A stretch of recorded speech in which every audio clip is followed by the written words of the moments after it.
여러분에게 어렵지 않은 퀴즈를 하나 좀 드리도록 하겠습니다. 좀 신앙생활 하셨으면 아실 만한 그런 내용인데요. 뭐냐면은 성경 안에는 정말 많은 하나님의 어떤 가르침들, 우리를 향한 하나님의 뜻, 원하심, 또 계명들, 이렇게 살아라라는 그런 계명들, 하여튼 이 두꺼운 책에 어마어마한 양이 담겨져 있지 않겠습니까? 그런데 이 모든 성경의 가르침들, 계명들을요, 딱 두 가지 명령으로 요약할 수가 있어요. 예, 그 두 가지 명령이 무엇이겠습니까? 이 안에 담겨 있는 건 막 복잡하고 힘들고 이게 무슨 뜻일까, 저런 뜻일까, 막 이걸 어떻게 해석해야 될까, 이런 것들이요, 딱 두 가지로 다 이게 정리가 돼서 요약이 돼서 이거구나라고 할 수 있는 그 두 가지, 그 두 가지가 뭐겠습니까? 예, 다 아시죠, 그렇죠? 바로 예수님께서 직접 말씀해 주셨어요. 성경은 바로 이 두 가지 계명에 모든 것이 다 포함되어 있다라고 말씀하신 것. 마태복음 22장 37절을 보면 이렇게 말씀하셨죠. 예수께서 이르시되 내 마음을 다하고 목숨을 다하고 뜻을 다하여 주 너의 하나님을 사랑하라 하셨으니 하고, 그 다음에요 29절에는 또 이렇게 얘기하십니다. 둘째도 그와 같으니 내 이웃을 내 자신같이 사랑하라 하셨으니 라는 것. 예, 잘 아실 테니까 길게 설명은 안 할게요, 그렇죠? 모든 성경은요, 결국은 하나님을 사랑하는 것과 이웃을 사랑하는 것, 이 두 가지로 다 이렇게 압축이 된다라는 것 아니겠습니까? 자, 두 계명 안에 모든 하나님의 명령이 담겨 있다라고 볼 수 있지 않겠습니까? 자, 근데요, 이 성경의 이 요한일서를 보면은 요한일서는 또한 이렇게 선포를 합니다. 우리 성도들을 향해서 요한일서 4장 20절에 이렇게 얘기를 해요. 누구든지 하나님을 사랑하노라 하고 그 형제를 미워하면 이는 뭐 한다고요? 거짓말하는 자니 보는 바 그 형제를 사랑하지 아니하는 자는 보지 못하는 바 하나님을 사랑할 수 없느니라 라고 얘기하고 있어요. 여러분, 무슨 의미인지 아시겠죠, 그렇죠? 뭐가 거짓말이라고 하는 겁니까? 뭐가 가짜라고 합니까? 내가 하나님을 사랑한다고 하면서 하나님은 너무 사랑해 막 그러는데 하나님을 사랑하는데 내 삶에서 이웃 사랑이, 눈에 보이는 이웃에 대한 어떤 사랑, 베품이나 헌신이나 나눔 이런 게 나타나지 않으면 하나님을 사랑해, 나는 하나님 정말 많이 사랑해요, 이게 진짜라고요, 가짜라고요? 이게 가짜라는 거예요, 그렇죠? 이게 가짜라는 거, 되게 무서운 얘기네요, 그렇죠? 이게 가짜라는 것. 그런가 하면 이걸 좀 뒤집어 생각해 보면 이렇게도 또 이해할 수 있을 것 같아요. 하나님을 사랑하지 않으면서 진짜 이웃을 올바로 제대로 사랑할 수 없다라는 거죠, 그렇죠? 그러니까 우리 안에 하나님의 사랑이 풍성하게 있게 될 때, 하나님에 대한 사랑이 있을 때 이웃에 대한 사랑도 자연스럽게 정말 올바른 모습으로 풍성하게 나타나게 된다라는 그런 의미도 되지 않겠습니까? 자, 이 가르침에서 우리는 뭔가 아주 중요한 공식이 하나 이렇게 아마 떠오를 겁니다. 그것은 뭐냐면은 바로 하나님의 사랑과 이웃 사랑은요, 나눠진 게 아니라는 거죠, 그렇죠? 같다라고 얘기할 수도 있을 것 같고요. 또는 이런 표현들을 많이 쓰죠. 동전의 양면 같다. 그러니까 하나만 따로 존재할 수 없다라는 거죠, 그렇죠? 두 개가 같이 존재해야 된다라는 것 아니겠습니까? 자, 그런데 여기서도 우리가 보면은 하나님의 사랑이라는 것은 사실 하나님은 보이는 분이 아니기 때문에 우리가 하나님을 사랑한다고 했을 때 사실은 이게 실체로 나타나기가 참 쉽지가 않아요. 하나님을 사랑한다? 실체로 어떻게 나타날 수 있을까? 그런데 이웃에 대한 사랑은요, 아주 실제적인 모습으로 나타날 수 있지 않습니까? 그렇죠. 우리 어떤 그런 삶의 행동, 모습들, 이런 거를 통해 나타날 수 있지 않습니까? 그렇기 때문에 우리가 하나님을 사랑한다라는 것, 그리고 정말 우리가 하나님의 말씀을 지키고 있다라는 것, 하나님의 말씀, 하나님의 말씀이 성경 말씀, 이게 하나님을 사랑하는 것과 이웃을 사랑하는 것에 대한 가르침인데, 정말 우리가 하나님을 사랑하고 있다고 한다면 결국은 뭐로 나타나게 된다는 것입니까? 이 성경의 말씀에 대한 것을 내가 지키고 살아가고 있다라는 것은 결국은 이웃 사랑을 통해서 나타나게 된다라는 것. 그러니까 이웃사랑, 이 성경의 가르침을 우리가 어떻게 살아낼 것인가라고 얘기했을 때는, 실제적인 측면에서 봤을 때는 바로 이 성경의 모든 가르침은요, 결국 뭐로 나타나야 됩니까? 우리의 삶에서 이웃에 대한 사랑으로 나타나야 된다라는 것입니다.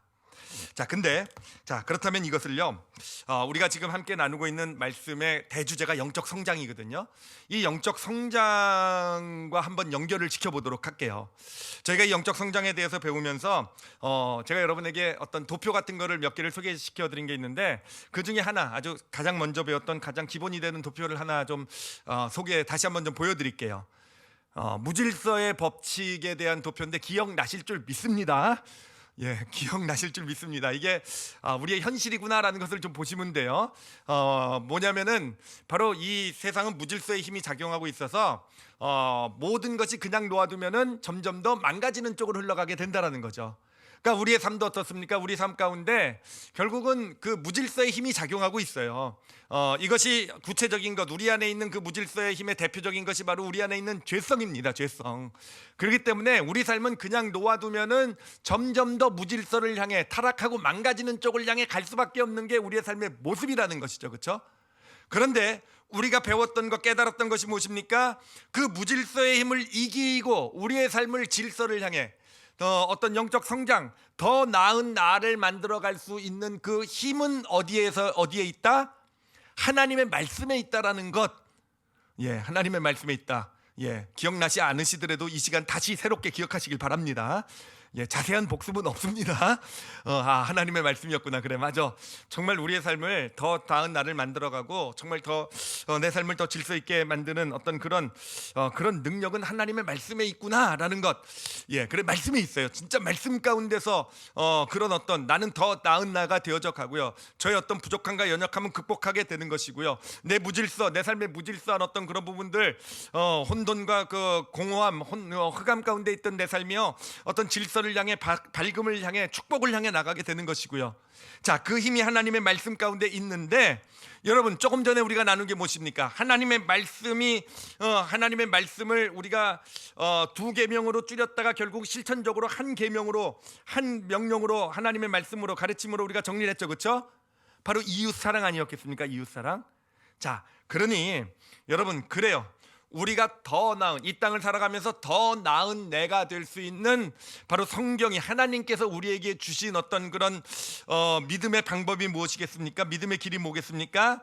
내 이웃을 사랑한다라는 거예요. 그러니까 내 이웃을 우리는 사랑하면서 뭔가 베풀고 나누고 섬기고, 때로는 그것을 위해서 포기하기도 하고 희생하기도 하는 이런 것들을 통해서 우리는 그런 과정 가운데서 물론 이웃도 그 사랑의 어떤 축복을 받겠지만 우리 자신이 바로 더 나은 내가 되어져 가는, 더 나은 내가 되어져 가는 그런 길을 걸어가게 된다라는 것입니다. 자, 그러면 좀 더 이를 구체적으로 좀 나눠보도록 할게요. 좀 더 구체적으로 나눠보는데, 이웃사랑이 더 나른 나를 만들어 가는구나. 아까 그 도표 좀 다시 한번 이렇게 좀 다시 한 번만 좀 비춰봐 주세요. 예, 저 도표 가운데서 근데 우리가 좀 보아야 될 좀 구체적인 사실들이 좀 있어요. 한 두 가지 정도만 좀 나누도록 할 텐데요. 저를 잘 보세요. 첫 번째는 뭐냐면은, 여러분 그 무질서의 힘, 우리의 죄성은요 아래 방향으로 흐르고 있죠. 그렇죠? 근데 하나님의 말씀, 이웃사랑이라고 말씀드렸어요. 이웃사랑을 통해 나타난다 그랬어요.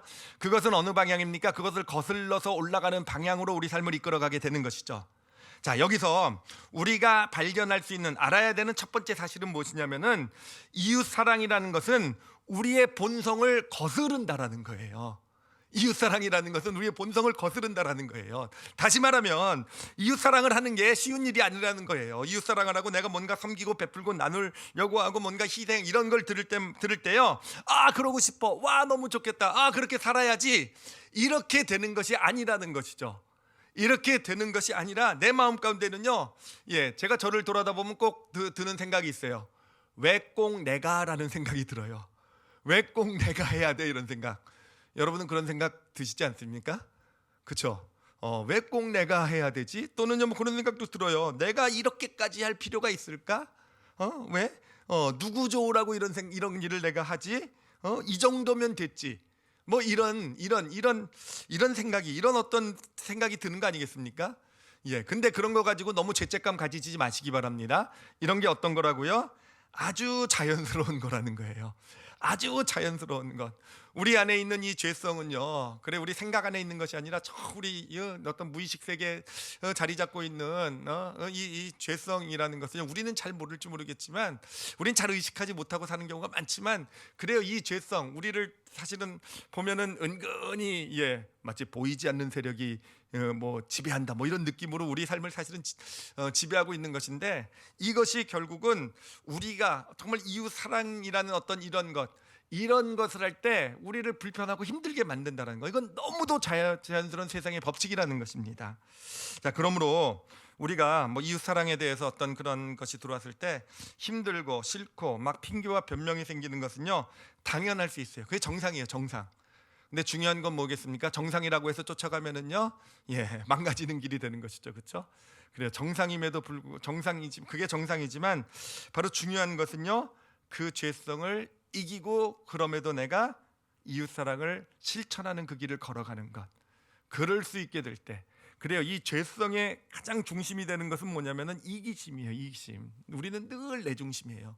나나 하는 것을 이기고 내가 이웃 사랑의 길을 선택해 나갈 수 있게 될 때, 바로 그것을 통해서 우리는 영적인 성장의 길, 정말 우리의 삶의 무질서를 극복해내는 그런 축복의 길, 더 나은 내가 되어져가는 그런 길을 걸어갈 수 있게 되는 것입니다. 자, 그러니 이제부터 하여튼 이웃 사랑 들었을 때, 아우 내가 왜 저걸 꼭 해야 돼, 이런 생각 들어도요, 괜찮아요, 그렇죠? 그냥 그 생각에 넘어가시기만 않으시면 되는 거예요, 그렇죠? 괜찮다 그러고 넘어가지 말라 그러고, 어찌됐든 첫 번째로 우리가 보아야 될 사실은 그것입니다. 그리고 두 번째로 우리가 좀 보아야 될 사실이 있어요. 뭐냐면은 사실 우리는 사실은 어떻게 보면 이 죄라는 것에 이게 좀 속으면서 살아가고 있는 게 우리 모습이에요. 제가 저를 보더라도요, 이제까지 죄라는 것에 의해서 이렇게 속았구나, 많이 속아왔구나라는 거죠. 뭐냐면은 여러분, 우리는요, 아마 대부분 그렇게 생각하실 거예요. 여기 오늘 예배 드리시는 분들도 그렇고 대부분의 크리스찬들 다 그렇게 생각하실 거예요. 뭐냐면은 더 나은 사람이 되기 위해서는 우리가 죄를 극복해야 된다고 생각하죠, 그렇죠? 죄를 극복해야 된다, 그렇죠? 어떤 실질적인 죄일 수도 있고, 또는 습관들, 나쁜 습관들, 나를 망가뜨리는 습관들일 수도 있고요. 또는 그런 좋지 않은 어떤 삶의 모습들일 수도 있을 거예요. 나타나고 있는 삶의 모습들, 그렇죠? 그런 어떤 죄들, 이런 것들을 극복하면서 우리는 더 나은 사람이 되어져 가는 것이죠, 그렇죠? 이거는 맞아요, 그렇죠? 이거는 분명히 맞아요. 우리는 극복해요. 이런 극복해야 돼요. 죄의 모습들을 극복해낼 수 있어야 됩니다. 그런데 우리가 자꾸 속는 것이 뭐냐면은 바로 어떻게 그러면 죄를 극복할 수 있겠는가라는 거예요. 어떻게 이 죄가 뭐를 자꾸 속이냐면은, 어떻게 죄를 극복할 수 있느냐 했을 때, 이 죄를 짓지 않으려고 노력해서 극복할 수 있는 것처럼 우리를 속인다라는 거예요. 네가 죄를 짓지 않으려고 죽도록 노력해가지고 죄를 안 짓고 그냥 죄하면 그냥 죄 때문에 막 죄책 갖고 힘들고, 그러니까 나는 죄를 짓면 안 되고 내가 죄 때문에 망했고, 그러니까 죄를 짓지 말아야 되지, 이런 자꾸 죄에 집중하게 만드는 것이 이 죄가 하는 일이라는 거예요. 네, 여러분 한번 생각을 해보세요. 정말로 우리가 죄를 짓지 않으려고 죽도록 노력하면은 우리가 죄를 끊어낼 수 있을까요? 정말 여러분에게 삶에 있었던 어떤 죄된 습관들이나 삶의 모습이 내가 죄를 짓지 말아야지 이래가지고 그것이 내 삶에서 끊어져 나갔을까요? 그래서 제가 저를 돌아다 보니까 아니요, 그런 것이 없는 것 같아요.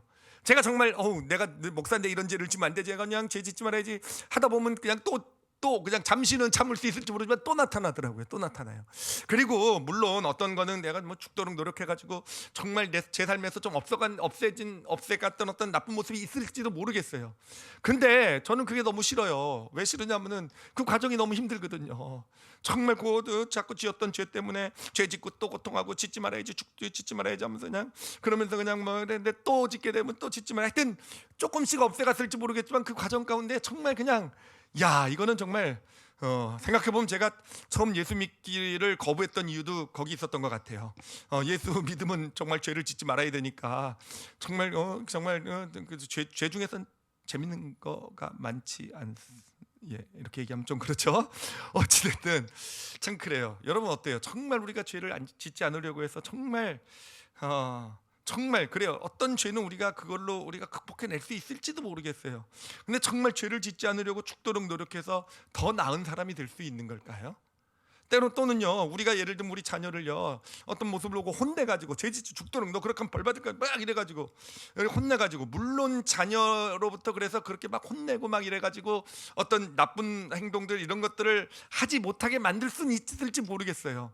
근데 그런 것들을 통해서 우리 자녀를 정말 더 나은 사람으로, 괜찮은 사람으로, 그렇게 자녀를 하지마 못해, 그런 건 안 돼, 이런 걸 통해서 정말 더 괜찮은 자녀로 우리가 세워갈 수 있었을까라는 거예요. 여러분 엄마 아빠한테 많이 혼나가지고 더 괜찮은 사람 됐습니까? 최소한 저는 아닌 것 같은 느낌이, 그런 생각이 드는데요. 근데 여러분, 바로 그렇게 생각했던 인물이 누구냐면은, 우리들은 정말 죄를 전혀 안 짓고 정말 죄를 어떻게든지 극복해내서 정말 더 나은 사람이 되었어 라고 생각했던 사람들이 누구냐면은요, 성경에 나오는 바로 이 바리새인들이에요. 바리새인들. 그들은 정말 죄를 안 짓기 위해서 그냥 죄에 대한 법칙들을 쫙 정해놓고 이 죄를 절대로 짓지 않으려는 어떤 그런 노력으로 살아가서, 그래서 나름대로 성공도 했잖아요. 그래서 죄된 모습이 삶에서 많이 없어지고 사라져가고 겉으로 보기엔 최소한 괜찮아졌잖아요. 그래서 그들은 자신들이 괜찮은 사람, 더 나은 사람이 됐다라고 확신했잖아요. 근데 여러분 어떻습니까? 정말 더 나은 사람이 되었습니까? 그들이요? 죄를 안 지어서요? 우린 알잖아요. 그렇지 않다라는 거 알잖아요.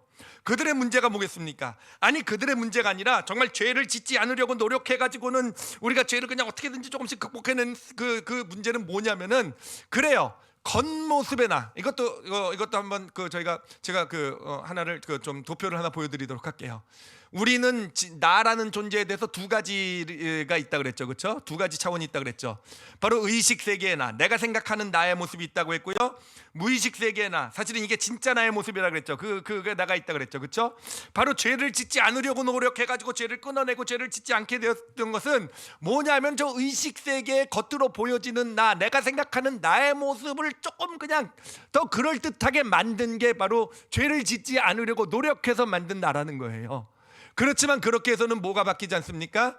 무의식 세계의 나는 바뀌지 않는다는 거예요. 아니, 바뀌지 않을 뿐만 아니라, 여러분, 죄를 짓지 않으려고 의식 세계의 나가 그냥 죄를 짓지 않으려고 노력해서, 아까 저도 말씀드렸지만 정말 너무 힘들고 고통스럽고 또 죄 졌구나, 그리고 또 그냥 노력하고 또 자책하고 막 이러면서 결국은요, 죄는, 겉으로 보여지는 죄는 조금 끊어지고 조금 괜찮은 모습이 됐을지 모르지만, 그 과정에서 무의식 세계의 나, 진짜 나는요 더 고통해요.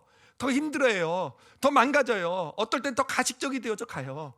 그러면서 오히려 더 망가져 가는 그런 모습이 나타나게 되는 거 아니겠습니까? 그래요, 바리새인들이 그렇잖아요. 정말 괜찮은 자신들이 되었다고 생각했지만 결국 예수 그리스도를 십자가에 이끌고 간, 우리가 얼마나 괜찮은 사람이야, 그러면서 예수 그리스도를 십자가에 못 박아버리는 그런 모습. 그런 모습. 결국은 죄를 열심히 안 짓고 정말 죽도록 노력해서 죄를 짓지 않는다고 해서 우리가 우리 삶의 죄, 어떤 습관을 끊어내고, 죄된 습관을 끊어내고, 그치, 어떤 잘못된 삶의 모습을 정말 온전히 고쳐내고, 물론 그럴 수 있을지 모르요. 조금은 겉으로는 그런 모습을 갖출 수 있을지 모르지만 정말 그런 것을 통해서는 이게 꼭 필요 없다라는 건 아니에요. 그렇지만 그런 것, 때로는 끊어내야 되겠죠. 노력해서 정말 힘들더라도 극복해야겠죠. 그렇지만 그런 것이 진짜 나를 더 나은 나로 만들지는 못한다라는 거예요. 더 괜찮은, 더 참다운 영적 성숙을 가져다 주지 못한다라는 것입니다. 자, 그러면 어떤 분들은 그렇게 생각할지 모르겠어요. 그럼 회개가 있지 않느냐, 회개. 그렇죠? 예수 그리스도의 보혈로 의지해서 우리가 회개하면 죄가 극복되지 않겠느냐. 여러분, 물론 그럴 수도 있는 경우도 있는 것 같아요. 정말 큰 회개의 은혜가 막 임하고 해가지고 죄가 끊겨져 나가는 경우도 있는 것 같아요. 근데 많은 경우는 아닌 것 같아요. 여러분, 죄 짓고 회개한 다음에 똑같은 죄 또 짓지 않으시나요? 저만 그런가요? 아니시죠, 그렇죠? 벌써 제가 지금 영안이 열려서 끄떡거리고 계시는 그런, 우리 온라인에서 그런 분들이 다 보인다. 하여튼 그래요. 정말 그렇지 않잖아요, 그렇죠? 참, 그래서 죄 짓고 또 회개하고, 그리고 나서 또 죄 지면 또 괴롭죠. 내가 회개했는데 난 또 죄 졌어. 하나님, 회개했는데 또 죄 졌어요. 나 같은 존재 정말 어떻게 해요? 그리고 나서 회개하고 난데 또 그다음 며칠 괜찮았는데 또 죄 짓고, 이게 우리의 모습이잖아요. 사실 솔직한 우리의 모습. 물론 제가 회개가 필요 없다는 거 절대로 아닙니다. 회개는요 정말 우리에게 너무너무 중요해요. 근데 회개의 가장 중요한 역할, 핵심 역할은 뭔지 아십니까? 죄의 결과를 내가 책임지지 않도록 해주는 그 축복이 회개예요. 내가 비록 죄를 졌지만 그 죄를 그냥 놓아두면 그것이 내 삶을 망가뜨릴 거예요. 그 죄가 내 삶을 점점 더 비참하게 만들어요. 그 죄에 대한 대가를 치러야 될 거예요. 회개는요 그 대가를 끊어버리는 거예요. 내가 예수의 피를 의지해서 회개해서 그 대가를 치워버리는 거. 그래요. 또 져요? 그럼 또 회개하시면 돼요. 또 죄지면 또 회개하시면 돼요. 그게 회개의 축복입니다. 그렇지만 단순히 회개만으로 내가 정말 더 나은 사람, 정말 내 삶의 나쁜 것들이 진짜 극복되어지고 끊어져 가고 내가 정말 더 나은 사람이 될 수 있는가? 아니요, 거기에는 한계가 있다는 겁니다. 자, 그러면 어떻게 우리 안에 있는 어떤 이런 죄를 극복해내고 더 나은 사람이 되어져 갈 수 있을까? 이거를 제 경험을 통해서 이 말씀을 드리도록 할게요. 사실은 제 삶을 이렇게 돌아보면서 그런 경험들이 좀 몇 개 있더라고요. 아, 이렇게 해서 내 죄가 이 정말 나한테 심각한 문제였는데 이게 극복이 되었구나. 아, 이게 이렇게 해서 내가 이런 것을 끊어낼 수 있었구나. 이런 몇 가지 예가 있어서 이렇게 점검을 좀 해봤는데, 근데 가장 그래도 뭔가 좀 약간 극적이고 뭔가 들을 때 이렇게 좀 공감이 좀 될 수 있는 이슈가 바로 이 담배 얘기더라고요. 담배를 끊는 이야기. 물론 제가 몇 번 나눈 기억이 나서 아마 또 이렇게 아마 사석에서도 들으신 분들도 좀 있으실 것 같은데, 그래도 감안하고 들어주시기 바랍니다. 자, 제가 예수님을 구주로 영접하고 나서도요, 사실은 담배를 끊을 생각을 안 했어요. 왜냐하면은 아마 공감하시는 분들 계실 거예요. 사실은 담배가 없으면요, 이 공부나 또는 실험실 연구나 이런 게 거의 불가능하다고 생각했거든요. 막 며칠 시험 수학 문제 하나 공식 붙들고 막 이 공대생이라는 게 막 어떨 때는 막 하루 이틀씩 막 한 문제를 풀기도 해요. 이 어떤 문제를 해결하기 위해서. 그리고 또 실험 시작하면은요, 한번 저는 이제 특히 이렇게 엔진 연료 이런 쪽이었기 때문에 한번 이걸 키면은 뭐 며칠 동안 거기 붙어서 실험을 해야 되는 그런 상황이기도 해요. 근데 그리고 힘들고 막 어렵고 막 이럴 때, 졸리고 막 이럴 때, 여러분 뭐가 최고인 줄 아시죠? 그렇죠? 잠깐 나가서 한 대, 옛날 표현이 다 생각이 나요. 한 대 빨고 오면. 그렇죠? 그래요. 정말 딱 해서 정말 생각나려고 그래요. 너무 실감나게 전하면 안 되겠네요. 하여튼 그래서 나는 담배는 담배를 꼭 끊어야 되냐 이런 생각이 사실은 있었어요. 근데 이게 믿음의 길을 걸어다 보니까 이게 사람들이 정말 좋지 않은 눈으로 보더라고요. 저는 꺼리낌 없이 그냥 성역 공부 끝나고 밖에 나가서 담배 피우면 꼭 지나가는 어떤 그런 분들이 꼭 성역 공부한 애가 무슨 저런 눈으로 봐 그래가지고 이렇게 무슨 눈이라 그러죠, 그걸요? 하여튼 뭐 이렇게 정지하는 눈으로 보고 막 이런 것도 보고, 그 다음에 또 참 괴로운 게 뭐냐면은 정말 예를 들면 봉사를 다니고 막 이러는데, 특히 수련회 같은 데 가면 하여튼 3일 수련회를 간다고 치면요, 그동안 담배를 못 피잖아요. 그럼 참 힘들잖아요. 근데 하여튼 제가 그런 경험도 했어요. 그때 수련회를 이제 청년애들 수련회를 갖고 제가 이제 봉사자로 들어갔는데, 그때 제가 이제 이 아이들을 앞에서 사회를 보면서 이끄는 역할이었어요. 그러니까 리더 비슷한 역할이었던 거죠. 전체 대표 역할 비슷했어요. 근데 하여튼 뭐 열심히 이끌긴 했는데 한 이틀째 저녁이 되니까 이게 돌아가시겠는 거예요. 이게 정말 이 니코틴 부족으로 완전히 거의 정말 이게 집중도 안 되고 그래가지고 그 밤에 베란다로 나간 거죠. 숙소 방에 베란다로 나간 거예요. 베란다로 나가가지고는 사실 만약을 대비해서 가져왔던 담배가 있었는데 그 담배를 가지고 나간 거죠. 그때까지 참았는데 어찌됐든 들고 나와가지고 그 담배를 탁 빼서 물었어요. 그래서 그냥 한 모금 쫙 빨고 났더니 이제 모든 어떤 피곤이 풀리는 것 같은 느낌이 딱 들고 정말 그걸 즐기고 있는데, 옆에서 갑자기 형씨라고 부르는 얘기가 들려오는 거예요.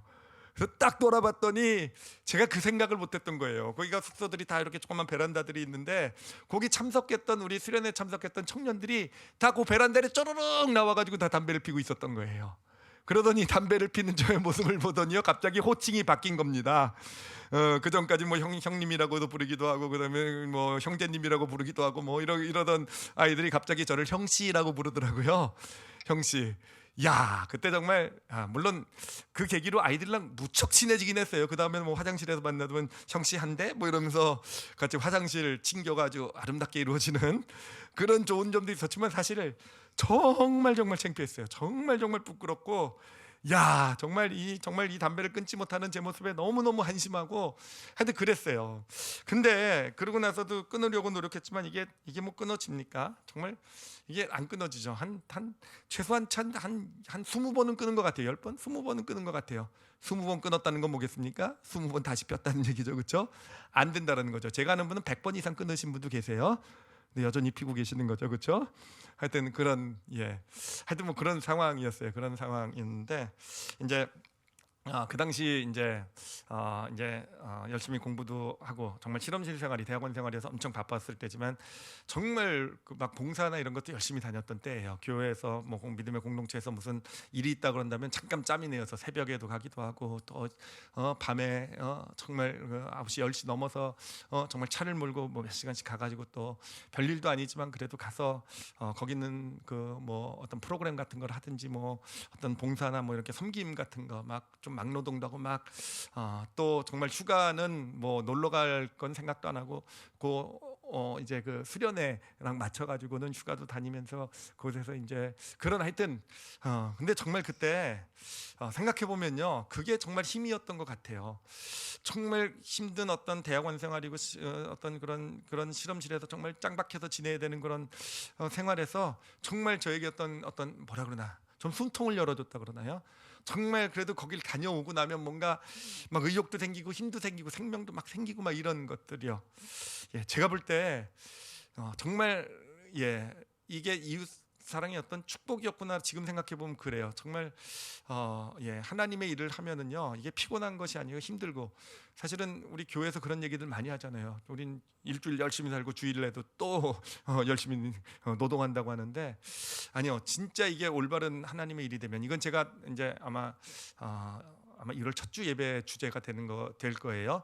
하여튼 그때 왜 그런 일이 나타나는지, 어떻게 해야지 우리가 정말 올바로 하나님의 일을 하는 것인지를 좀 같이 나누도록 할 텐데, 어찌됐든 정말 그때 그것이 저에게 큰 힘과 생명이 되어서 그렇게 하여튼 열심히 시간만 나면 이렇게 섬기러 어떤 베풀러 어떤 그런 이런 어떤 다녔던 그런 시기였어요.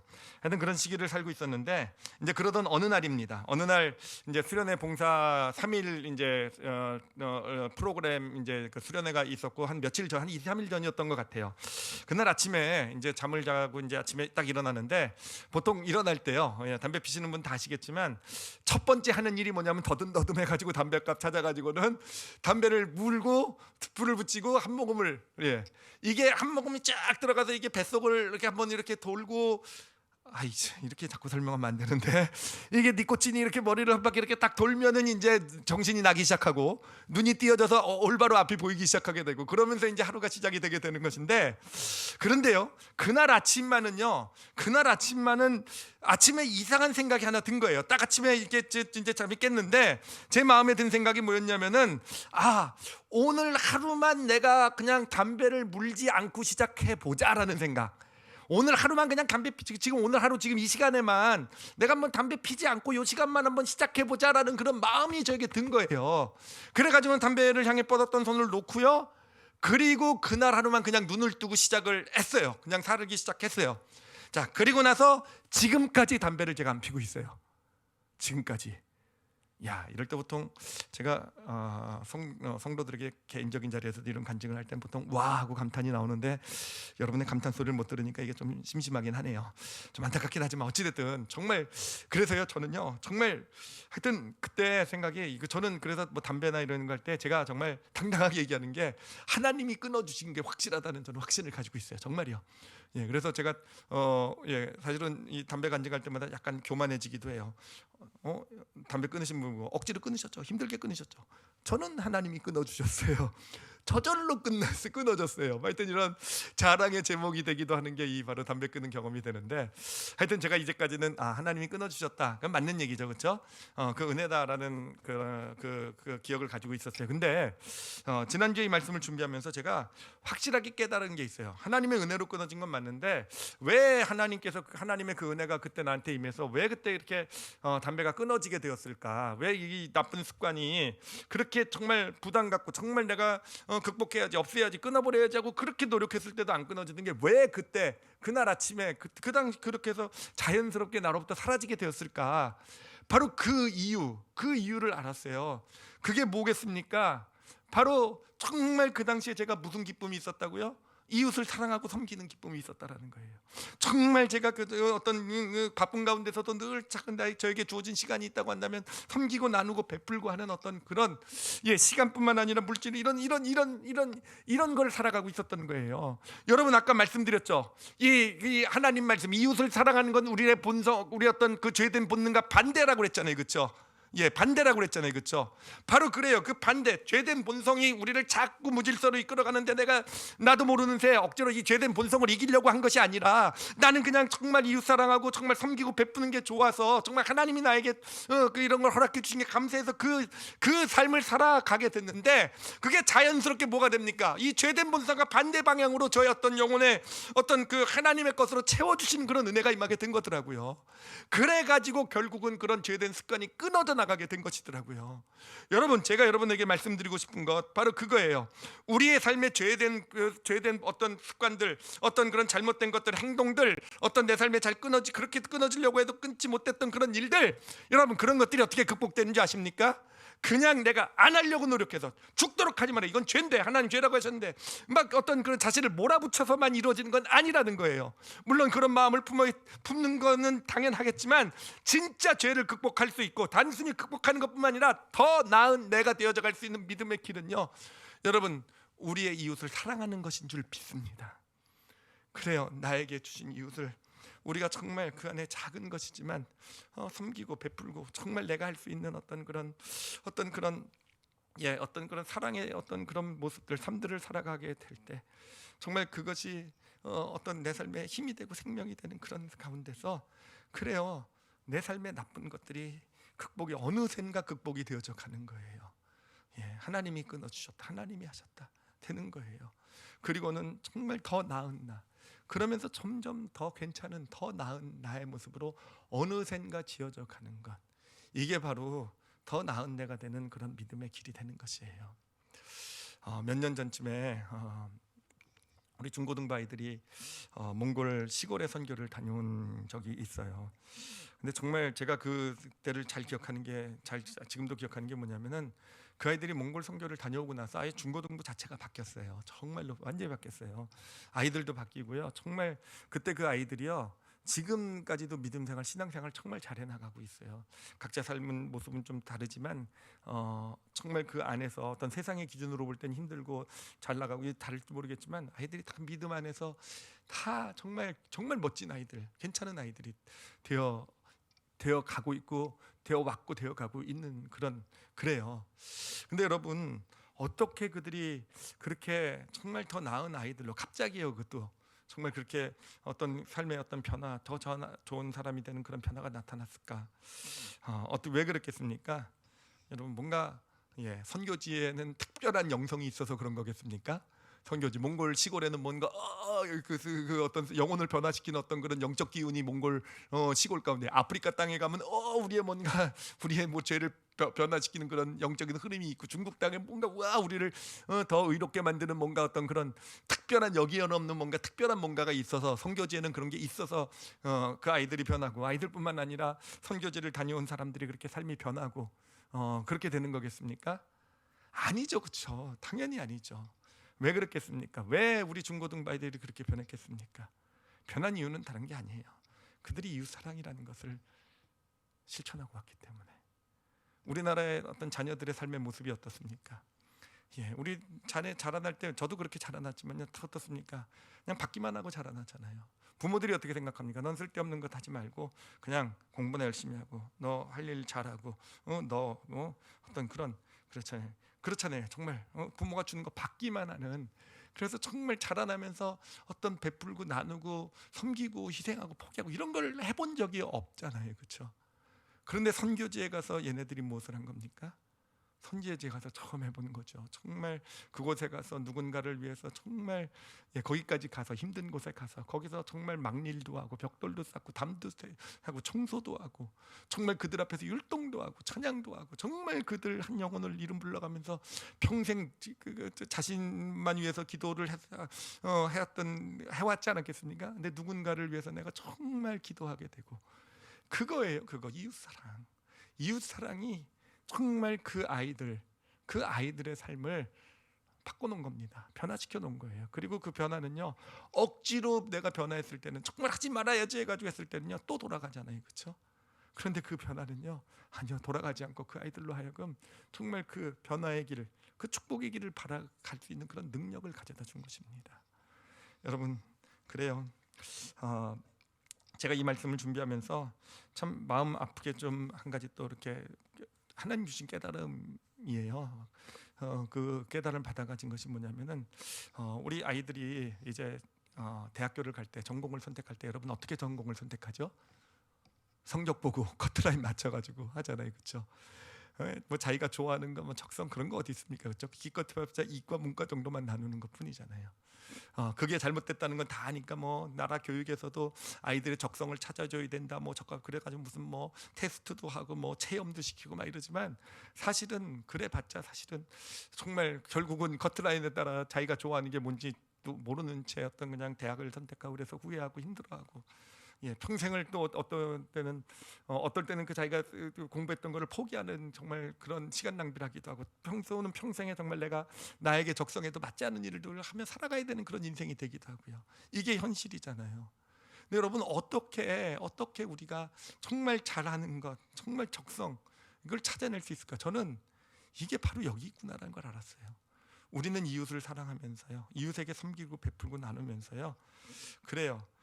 내 안에 있는 죄성이 자연스럽게 극복되어져 나가고 나쁜 것들이 떨어져 나갈 뿐만 아니라 하나님께서 내 안에 주신 그런 달란트잖아요. 잠재력, 달란트 누구에게나 주셨잖아요, 그렇죠?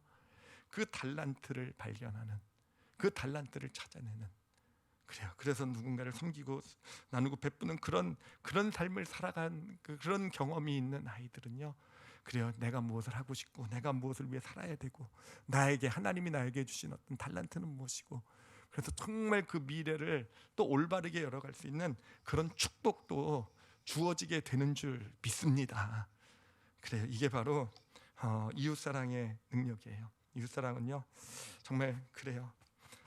정말 더 나은 나, 내 안의 죄성을 극복하고 더 나은 나로 지어져가는, 그리고 정말 내 안에 그 안에서 정말 하나님의 부르심의 삶을 무엇인지 발견하고 정말 그 축복된 길을 걸어가게 해주시는 것, 이게 바로 이웃 사랑의 어떤 길이 되는 것입니다.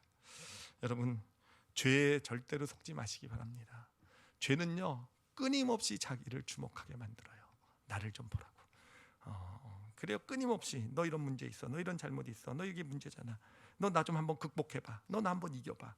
끊임없이 우리에게 와서 시비를 걸어요. 끊임없이요. 그렇잖아요. 우리는 그래도 잠깐 이겼다가 또 지잖아요. 또 이긴 것 같으면 또 지잖아요. 억지로 이겨놨는데 이겼다고 해가지고 그 편합니까? 아니잖아요. 정말 이 억지로잖아요. 정말 그 죄를 지키냐고 힘들잖아요. 여러분, 죄에 속지 마시기 바랍니다. 죄를 이기는 길은요, 죄는 자기를 집중하라고 하는데 죄를 이기는 길은요, 죄는요 그냥 여러분 회개해 버리세요. 또 죄지면 어떠세요? 예수님은 뭐 몇 번이나 용서하라고 그랬습니까? 7번씩 70번 용서하라고 그랬잖아요, 그렇죠? 그럼 7 곱하기 70 몇 번이에요? 490번이죠, 그렇죠? 그러니까 똑같은 죄 490번 이상 지지 않으셨다고 한다면 안심하셔도 돼요. 뭐 300번, 뭐 420번 또 회개하시면 또 용서해 주실 거예요, 그렇죠? 또 용서해 주고 또 씻어 주실 거예요. 물론 7 곱하기 70이라는 것은 끝까지 무한으로 용서해 주시겠다는 뜻이에요. 그러니까 여러분, 죄에 집중하는 것이 아니라 죄는요 용서받는 거예요. 용서받는 것, 예수의 피로 용서받는 거예요. 날 좀 보소 죄가 막 할 때요, 그냥 예수의 피로 씻어버리세요. 시끄럽지 못하게 씻어버리고, 너는 이제 더 이상 내 삶에 대가를 미치지 못해. 예수의 피 의지해서 씻어버리시고, 뭐에 집중하면 됩니까? 정말 하나님의 말씀, 그 말씀이 뭡니까? 이웃사랑. 그렇죠? 누군가 내 이웃에게 내가 할 수 있는 작은 것이지만 어떤 그런 것들을 실천해 나가는 삶을 살아가게 될 때 이 죄라는 놈도 어느샌가 극복이 되고 더 하나님이 원하시는 삶, 더 나은 내가 되어져가는 그런 믿음의 하나님의 축복의 삶이 되어져가는 것입니다. 자, 그러면 이제 우리가 좀 생각해봐야 될 아주 중요한 내용이 하나 남아 있죠, 그렇죠? 뭐냐면은 내 이웃이 누구일까라는 거예요. 내가 사랑해야 될 이웃이 누구일까? 여러분이 사랑해야 될 이웃이 누구라고 생각하십니까? 누구가 내 이웃이겠습니까? 자, 보통 이런 질문을 하면은요, 우리는 어떤 생각을 하냐면은 어디까지가 내 이웃일까라는 생각을 해요. 어디까지가? 내 가족까지일까? 아니면 내 친척? 아니면 우리 함께하는 성도들? 아니면 뭐 우리 지역사회? 어디까지가 내 이웃일까라는 생각을 해요. 우리뿐만 아니라 교회도 그렇죠. 교회도 이웃을 사랑해야 되면은 교회 이웃이 누굴까? 어디까지일까? 뭐 지역사회일까? 이 사회일까? 이 나라일까? 뭐 이러죠, 그렇죠? 근데 여러분 잘 보세요. 예수님은 우리에게 이웃에 대해서 뭐라고 얘기하셨냐면은, 자, 이게 바로 선한 사마리아인의 비유에 나오는 것인데요.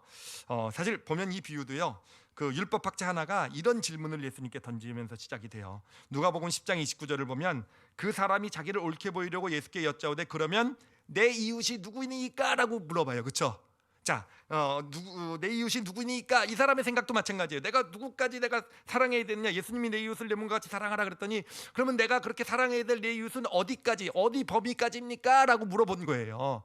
그런데 예수님께서 뭐라고 대답하셨냐면은, 바로 그에 대한 답이 선한 사마리아인의 비유예요. 그 선한 사마리아인의 비유를 얘기하시고 나서 뭐라고 이 질문에 대한 답을 주시냐면은, 마지막 절 그 두 절이에요. 36절 37절 제가 읽어드릴게요. 내 생각에는 이 세 사람 중에 누가 강도 만난 자의 이웃이 되겠느냐? 이르되 자비를 베푼 자니이다. 예수께서 이르시되 가서 너도 이와 같이 하라 하시니라. 너도 이와 같이 하라 하시니라. 예수님의 대답은 뭡니까? 누가 내 이웃입니까? 어느 범위까지가 내가 내 이웃으로 생각해야 됩니까? 라고 물어봤을 때 예수님은 뭐라고 얘기하십니까? 범위를 알려주지 않으세요. 뭘 얘기합니까? 이 바로 강도 만난 자의 이웃이 되어준 사마리아인을 생각하면서 말씀을 하시면서 너도 이와 같이 하라. 그러니까 뭡니까? 결국은 누구든지 내 삶의 영역 안에 보내주신 자, 하나님이 보내주신 자 아니겠습니까? 그 사람에 가서 이웃이 되어 주라는 거예요. 그러니까 우리는 자꾸 나를 중심으로 해서 어디까지 이웃인가라고 판단을 하지만 예수님께서는 그렇게 말씀하시는 겁니다. 정말 우리가 내 몸과 같이 사랑해야 될 이웃은 바로 그 사람이 누구든지, 가족일 수도 있어요. 아니면 모르는 사람일 수도 있어요. 어떤 사람일 수도 있어요. 어느 날 갑자기 내 삶에 나타날 사람일 수도 있어요. 그 사람, 그렇지만 하나님께서 내 삶의 영역 안으로 보내주시고, 그래서 내 마음 가운데 어떤 부담을 주시고, 내 마음 가운데 어떤 그런 긍휼함을 주시고, 그런 영혼, 그 영혼이 바로 내가 이웃이 되어줘야 될 사람, 그 사람이 바로 내가 내 몸과 같이 사랑해야 될 내 이웃이라는 것, 이게 예수님의 가르침이 되는 것입니다. 그래서 우리가 정말 이웃사랑 좋은 것이구나 라고 이렇게 생각할 때 정말 명심해야 될 것은요, 우리 기준으로 생각하면요, 우리는 여전히 내 가족, 나 중심으로밖에 생각하지 못하게 돼요. 그런데 예수님께서 뭐라고 하십니까? 정말 보내주시겠대요. 우리 삶의 영역 안으로 보내주시겠대요. 그래요. 아주 가까운 사람일 수도 있어요. 갑자기 남편, 아내, 어떤 자녀, 부모일 수도 있어요. 내 마음에 어떤 갑자기 어느 마음 가운데 하나님이 부담을 주세요. 저 사람의 삶이 저렇게 되면 안 될 텐데, 저 사람이 지금 저렇게 힘들고 어려울 텐데, 바로 그때가 무슨 때입니까? 내가 가서 이웃이 되어줘야 될 때예요. 그런가 하면 하나님께서 모르는 삶을 내 삶의 영역에 넣어주시기도 하세요. 갑자기 어떤 아프리카 아이에 대한 이야기를 들었는데, 그렇잖아요. 조이 프로젝트에 대한 이야기를 들었는데 제 마음이 아프단 말이에요. 그 아이들 정말 전혀 혜택도 못 받고 그 어린 나이에 죽어가는 아이들, 하나님이 이웃으로 보내주신 거예요. 이웃이 되어주라고. 바로 그것이 이웃, 우리가 내 이웃을 내 몸처럼 사랑해야 될 그런 이웃이 되는 거예요. 그래요. 여러분 교회에서 직분을 맡게 되었어요. 또는 교사가 되었어요. 또는 일대일에서 동반자를 배정받게 되었어요. 바로 하나님께서 우리에게 이웃으로 보내주신 거예요. 이제부터는 그 동반자가, 요 아이들이 내가 사랑해야 될, 내 몸처럼 사랑해야 될 이웃이다. 그래요. 어떨 때는요, 정말 마음에 안 들 때도 있어요. 예를 들면 초등학교 제일 말썽 많은 애들이 몇 학년입니까? 하필이면 초등학교 5학년 교사를 맡아가지고, 또는 4학년, 정말 왜 나한테 이런 힘든 아이들을 맡겼을까? 여러분, 하나님께서 보내주셨을 때는 나에게 최선의 이웃을 보내주셨는 줄 믿습니다. 이 말썽 많은 아이들이지만, 정말 힘들지만 이 아이들을 잘 섬기고 사랑하면요, 누가 복을 받는지 아십니까? 내가 복을 받아요. 나에게 가장 적합한 이웃을 주신 거예요. 나에게 필요한 이 아이들을 힘들고 어려워도 사랑해가면서. 그래요. 1대1 제자 양육 같은 거라 보면요, 꼭 비교가 돼요. 다른 사람 양육자는 숙제도 잘해오고 모범적이고 막 은혜도 받고, 그런데 이놈의 양육자 하면 안 되죠. 이 귀하신 양육자께서는 정말 숙제도 안 해오시고 땡땡이도 잘 까시고 정말 설렁설렁 대충대충 하는 것 같고, 왜 우리 교회에서는 나를 이런 동반자를 배정해주고 뭐. 아니요. 여러분, 가장 필요한 사람을 배정해 주셨는 줄 믿습니다. 가장, 그래요. 어렵겠죠, 힘들겠죠, 고통스럽겠죠. 근데 여러분, 그 과정을 통해서요, 정말 이 사람에게도 필요한 하나님이 원하시는 어떤 사랑이 베풀어질 뿐만 아니라 그 사람을 섬기면서 누가 더 나은 내가 되어져 가는 겁니까? 내가 더 나은 내가 되어져 가는 거예요. 이게 바로 믿음의 원리입니다. 이웃사랑의 원리예요. 우리에게 하나님께서 이웃을 보내주실 때는요, 나를 위해서, 물론 그 영혼에게 나로 필요를 채워주라고 보내주시는 것이지만 그 과정을 통해서 진짜 내 안에 극복돼야 될 것, 하나님이 보시기에 정말 더 나은 나를 만들어가기 위해서 필요한 것을 바로 주시기 위해서 보내주신 바로 그런 이웃이 되는 것입니다. 여러분, 교회도 마찬가지예요. 교회도 우리 올리브교회 이웃은 누구겠습니까? 사실은 참 그래요. 그럼 지역사회 뭐 이렇게 많이 생각이 나는데, 여러분 그래요. 하나님께서 정말 이 땅에 수많은 교회들을 세우셨잖아요. 저는 수많은 교회를 세우신 이유가 여기구나라는 것을 이 말씀 가운데 좀 깨달았어요. 왜냐하면은 정말 하나님께서는 어떤 교회는요, 그래 이웃을 보내주시는 거예요. 어떤 교회는 외국인 노동자들을, 어떤 교회는 탈북인들, 어떤 교회는 장애인들, 그렇죠? 어떤 교회는 물론 지역사회 사람들, 또 어떤 교회는 또 특히 아이들, 어떤 교회는 특히 좀 방황하는 청소년 아이들, 이렇게 하나님께서요 각자 교회의 이웃을 보내주신 거예요. 한 교회가 모든 사람을 다 내 몸처럼 사랑할 수 없잖아요, 그렇죠? 내가 어디까지 사랑해야 될 때냐가 아니라 그게 하나님의 교회들을 향한 부르심 아니겠습니까? 너의 이웃으로 내가 이런 장애인을, 이런 탈북인을, 바로 하나님께서 이 땅에 정말 많은 교회를 세우신 이유는요 바로 거기에 있어요. 정말 그 이웃, 이 세상에 섬겨야 될 이웃이 너무 다양하고 많기 때문에 그래요. 이것은 저는 하여튼 그래요. 정말 은혜가 된 것이 뭐냐면은 교회가 정말 제대로 사역을 하나님 원하시는 그런 교회의 모습으로 섰는가 안 섰는가는 얼마나 큰 일을 했는가가 아니더라고요. 얼마나 큰 일. 교회 사역의 기준이 부흥이 되잖아요. 부흥이 되기 위해서는 저 교회를 보니까 요 방향으로 사역을 해서 부흥이 됐구나 해서 그냥 그 방향들 이렇게 정해서 저 교회는 선교를 많이 했더니 부흥했구나. 우리도 그럼 선교로 어떻게 저 교회는 지역 사회 무슨 배고픈 사람들을 이렇게 음식을 제공하면서 교회가 부흥했구나. 그럼 우리도 한번 음식 제공해 줄까? 아니요. 그거는 부흥의 방법이지요. 그게 정말 하나님이 찾으시는 교회는 아니에요. 정말 교회는요, 그래요. 큰 교회든 작은 교회든 하나님이 보내주신 이웃이 있어요. 작은 교회들도요, 정말 힘들고 어려운 교회도요, 그 교회를 찾아오는 하나님 보내주신 한 영혼 두 영혼이라도 그 이웃이 있는 거예요. 그럼 그 이웃을요 정말 잘 사랑하고 섬기면 그래요. 그게 1명이든 1000명이든 10,000명이든 정말 그게 어떤 그룹이든 정말 세상에 어떤 그룹이든 얼마나 보잘것없고 이런 그룹이든 잘 그들 이웃으로 받고 섬기면 정말 그 교회가 하나님의 칭찬을 받는 그런 교회가 되는 것입니다. 여러분, 하나님은요 1달란트냐 2달란트 5달란트 맡겼느냐가 중요하지 않잖아요, 그렇죠? 우리는 중요하게 보지만 그렇잖아요. 하나님께서 중요한 것은 맡겨진 그 달란트를 잘 사용했느냐. 1달란트여도 그 이웃, 보내주신 이웃을 잘 섬기면요 그 교회는요 착하고 충성된 종이 되는 것입니다. 그래요. 성도들도 마찬가지예요. 얼마나 크고 놀랍고 멋있는 일을 했느냐가 아니라 정말 어떤 위치든 내가 교회에서 어떤 직분을 맡았든 거기서 나에게 맡겨진 영혼이 어떤 영혼이든 정말 내가 예수 그리스도의 사랑으로 그 이웃 사랑을 잘 했느냐 안 했느냐 하나님은 그것을 보시고 착하고 충성된 종인가 아닌가 하나님께서 분명히 그렇게 마지막 심판 때 예수님이 하셔줄 때 그것을 가지고 우리를 정말 착하고 충성된 종 이렇게 아니면 게으르고 악한 종 이렇게 우리를 보시게 될 것입니다. 여러분들은 우리 성도님들은 다 정말 착하고 충성된 종 하나님이 보내주시는 그 이웃 그 어떤 사람이든 비교하지 마시고 잘 섬기시는 저와 여러분들이 되시기를 바랍니다. 결론이에요. 꼭 기억해야 될 결론이에요. 이웃사랑은요 나를 위한 겁니다. 나를 위한 거예요. 정말 이웃사랑을 통해서 우리는요 정말로 더 나은 내가 되어져 가는 거예요. 여러분 생각해 보세요. 우리의 소유가 더 나은 나로 만들어줍니까? 나를요? 우리의 소유 내가 많이 가졌다고 해서 내가 더 나은 내가 됩니까? 우리가 뭔가 정말 높은 위치에 올라가고 큰 성취를 이뤘다고 해서 그게 진짜 더 나은 나로 만들어줄 것 같습니까? 내가 뭔가 훈련을 잘 받고 교육을 많이 받고 내가 지식이 많이 있다고 해서 그것이 진짜 더 나은 내가 되게 하는 것이 되겠느냐는 거예요. 여러분 절대로 그렇지 않아요. 절대로 그렇지 않아요. 이런 게 필요 없다라는 게 아니에요. 더 중요한 것은 무엇이냐? 정말 우리가 이웃을 섬기고 사랑할 줄 아는 내가 되는 거예요. 그것을 통해서 더 나은 내가 되는 것이고요. 그럴 때 이런 어떤 내 소유라든지 내 직분이라든지 내가 배운 것, 훈련받은 것이요. 그 이웃사랑 그 그릇이에요, 맞죠? 그렇게 그릇이 이루어질 때 그것이 그릇에 담겨서 정말 복되고 아름답게 쓰임받는 그런 인생이 되어져 가는 것입니다. 그러니까 나를 위한 것, 이웃사랑은요 나를 위한 거예요. 여러분, 그래서 올해 말 참, 또 내년, 또 특히 지금 힘든 시기 아니겠습니까? 이럴 때일수록 우리는 하나님의 부르심이에요.